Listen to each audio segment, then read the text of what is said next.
কয়েকজন সাংবাদিককে কয়েকজন না একজন সাংবাদিককে আটক করা হয়েছে, সাংবাদিক মঞ্জুল ইসলাম পান্না, এবং আজকে সেটির প্রেক্ষিতে একটি ঘটনা ঘটলো। কোনো কারণ কয়েকজনকে মারধর করা হয়েছে, কয়েকজন সাংবাদিককে আদালতে আইনজীবীরা মারধর করেছেন। একটু আমি যদি ঘটনার বিবরণটা পড়ি, কোনো কারণ ছাড়াই বিচারকের সামনে মব সৃষ্টি করে আমাকে মারধর করলো কয়েকজন আইনজীবী, এটি বলছেন ভুক্তভোগী। কথা বলার সঙ্গে বেঞ্চ থেকে লাফ দিয়ে সিয়ামকে, অর্থাৎ যিনি ভুক্তভোগী, তাকে ঘুষি মারেন মহিউদ্দিন মাহি নামে একজন আইনজীবী। এই ঘটনায় বিচার চাইছেন এবং তার অপরাধ, সাংবাদিকদের অপরাধ হচ্ছে তারা যে আসামি মঞ্জুল ইসলাম পান্না তাকে জিজ্ঞেস করেছিলেন যে আপনাকে কি মারধর করা হয়েছিল কিনা, আপনি যে পুলিশ হেফাজতে বা কারাগারে ছিলেন। একটু আপনার কাছে জানতে চাই যে বিচার কক্ষের মধ্যে সাংবাদিককে মারধর করা আইনজীবীদের দ্বারা কারা করছেন না? এটা খুবই অশোভন এবং অপ্রত্যাশিত একটা ব্যাপার।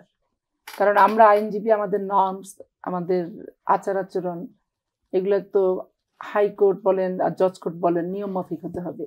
ওইখানে তো যুদ্ধক্ষেত্র না। যুদ্ধক্ষেত্র হতে পারে আপনার যুক্তির, আপনার সিআরপিসির, আপনার ডিএলআর-এর, আপনার আইন কানুনের, আপনার ফাঁক ফোকরের, আইনের ফাঁক যেটা আছে, ফোকর সেটা আছে। এখানে হাত তোলার কোনো সুযোগ নাই। তো অতি উৎসাহী হয়ে কারো হাত তুলেছে এবং তোলাটা যে অনুচিত, মানুষের আবেগ, রক্ত মাংসের শরীরে আবেগ, অনুভূতি, প্রতিহিংসা থাকতেই পারে, কিন্তু প্রয়োগের ক্ষেত্রটা, প্রয়োগের জায়গাটা, প্রয়োগের ভাষাটার একটা সীমারেখা এবং মাত্রাজ্ঞান থাকা দরকার বলে আমি মনে করি। এটা তো আমি এমন কোনো পরিস্থিতি, পরিবেশ বর্তমানে সেইভাবে উদ্ভব হয় নাই যে সাংবাদিককে ধরে। এই মাত্রাজ্ঞানগুলো ইদানিং একটু বেশি কমে যাচ্ছে বলে মনে হচ্ছে না? প্রায় সময় আদালতে এখন সাংবাদিককে মারধর করা হয়েছে, এর আগে আসামিদেরকে মারধর করা হতো। এটা তো বর্তমান বেশি স্বাধীনতা পেয়ে যাচ্ছে, আর 15 বছরের এমন ক্ষোভ পুঞ্জীভূত ক্ষোভ বহিঃপ্রকাশের একটা মানদণ্ড হিসেবে মনে করা হচ্ছে, যার কারণে এটা হচ্ছে। তবে রাস্তাঘাটে যেখানে মব তৈরি হোক, যাই হোক, আদালত প্রাঙ্গণে, আদালতের ভিতরে এটা প্রত্যাশিত না, প্রথমত। আর দ্বিতীয়ত, ভাই যে কথাটা বললেন, এই যে গাড়ি কেনা, এটা হচ্ছে কি গাছে কাঁঠাল গোপের তেল, এবং এই সরকার নিজেকেই নিজে বিতর্কিত করে ফেলে এবং এরা একটা ভাব দেখাচ্ছে যে নির্বাচনের খুব প্রস্তুতি নিচ্ছে, মন্ত্রীর গাড়ি কিনে। কিন্তু এদের আবার বডি ল্যাঙ্গুয়েজ বিভিন্নভাবে আইন শৃঙ্খলা পরিস্থিতি অবনতি থেকে শুরু করে এই যে কিছু অপ্রত্যাশিত ঘটনা আদালত থেকে শুরু করে বাংলাদেশের বিভিন্ন জায়গায় ঘটছে এবং যার কারণে যে অস্থিতিশীল পরিবেশে উদ্ভব করছে, মানুষ উদ্বেগ, উৎকণ্ঠা বেড়ে যাচ্ছে, নির্বাচন থেকে শুরু করে সবকিছু নিয়ে সন্দেহের তৈরি হচ্ছে। এই বিষয়গুলা এই বিশেষজ্ঞ, বিশেষ ক্ষেত্রের বিশেষজ্ঞ ব্যক্তিদের মাথায় কিন্তু এটা আসছে না।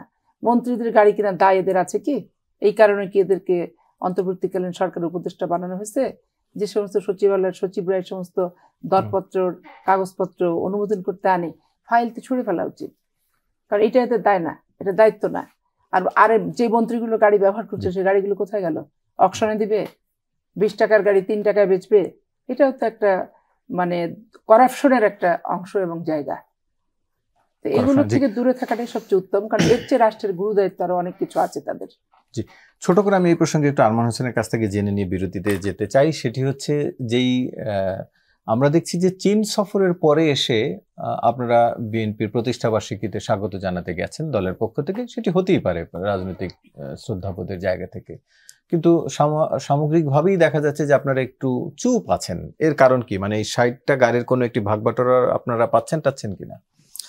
না, আমরা তো পাচ্ছি না। আমাদের এখনো মন্ত্রিত্ব আমরা গ্রহণ করতে পারি নাই, যেহেতু আমাদের গাড়ি পাওয়ার সম্ভাবনা নেই। ভবিষ্যতে পাবেন? ভবিষ্যতে যদি হওয়া যায় তখন সেটা অন্য বিষয়, কিন্তু এখন তো আমরা এখনো মন্ত্রিত্বর বিষয়টা নিয়ে এখনো কনসার্ন না, কারণ দেশে এখনো রাজনৈতিকভাবে অনেক রকম সংকট চলমান আছে। যে জুলাই সনদ হলো, ঐকমত্য কমিশনে 2 মাস বসে এত আলোচনার মাধ্যমে যে সনদটা তৈরি হলো, সেটার বাস্তবায়ন নিয়ে একটা ধোঁয়াশা তৈরি হলো। দেশের আইন শৃঙ্খলা পরিস্থিতি, তারপর নির্বাচনের লেভেল প্লেইং ফিল্ড আদৌ নিশ্চিত করা যাবে কিনা, এসব অনেক রকম রাজনৈতিক সংকট চলমান। তো সেক্ষেত্রে আসলে গাড়ি আমরা সামনে কয়টা পাবো, কে আদৌ পাবো কিনা, সেটা নিয়ে আমাদের কনসার্ন থাকার কোনো সুযোগ নাই। তবে এই জায়গায় একটা বিষয় হচ্ছে, নির্বাচন বিএনপির প্রতিষ্ঠাবার্ষিকীতে আমাদের যে অংশগ্রহণ, সেটা হচ্ছে জুলাই গণঅভ্যুত্থান পরবর্তী সময়ে আমাদের রাজনৈতিক যে সম্প্রীতি, সেই সম্প্রীতি এনসিপি সবসময় বিশ্বাস করে। রাজনীতির মাঠে আমার আপনার সাথে আলোচনা হবে, সমালোচনা হবে, তর্ক বিতর্ক হবে, আমাদের মধ্যে ডিফারেন্স থাকবে, কিন্তু বাংলাদেশপন্থী রাজনীতি যে নীতি নিয়ে আমরা আগাচ্ছি, সেক্ষেত্রে আপনি আমার সহযোদ্ধা বা আপনি আমার সাথে আমি বলবো যে হচ্ছে আপনারা আমাদের সাথী। যে রাজনৈতিক দলই এনসিপি কি বিএনপির সাথে জোট করতে যাচ্ছে কিনা সেটা পরের প্রশ্ন, বা সেটা এখনো পর্যন্ত জোট করার কোনো চিন্তা ভাবনা এখনো পর্যন্ত নাই এনসিপির, বা বিএনপির সাথে আমাদের এখনো পর্যন্ত জোট করা নিয়ে কোনো আমাদের অফিসিয়ালি আমরা কখনো বসি নাই।